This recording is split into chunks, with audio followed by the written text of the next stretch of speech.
दिवाली का दूसरा दिन था। रात के करीब 10 साढ़े 10 बज रहे थे। स्नेहा अपनी बालकनी में खड़ी मुदित का इंतजार कर रही थी। उसने चारों तरफ अपनी नजरें दौड़ाई।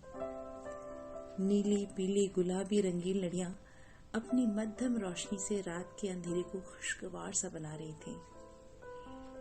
आसपास के घरों की खिड़कियां दरवाजे सभी बंद हो चुके थे।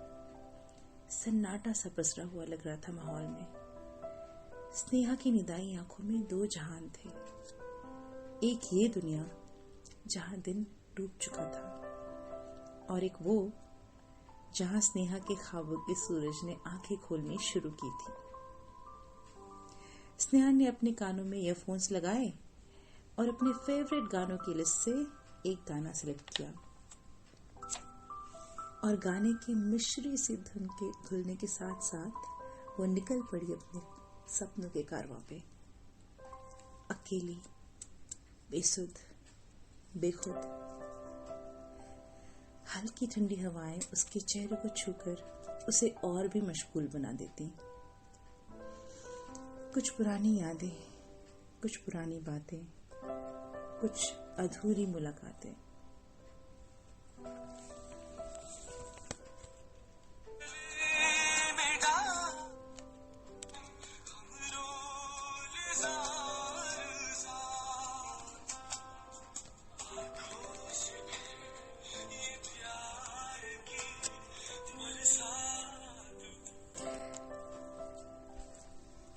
गाने की धुन के साथ साथ मानो कुछ पुरानी यादों की तस्वीरें स्नेहा की नजरों के सामने आ गई।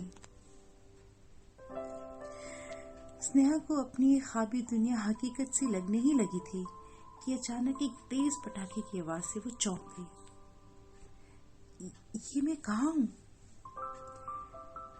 रंगीन लड़ियां और उनकी मध्यम रोशनी अब भी जल बुझ रही थी।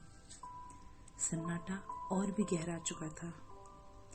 स्नेहा ने अपने बाजुओं को छुआ। उसे सिहरन सी हुई। जैसे ही उसने अपने हाथों से अपने चेहरे को छुआ, वो अवाक रह गई। उसकी आंखें नम थीं। उसके गाल भीगे हुए थे।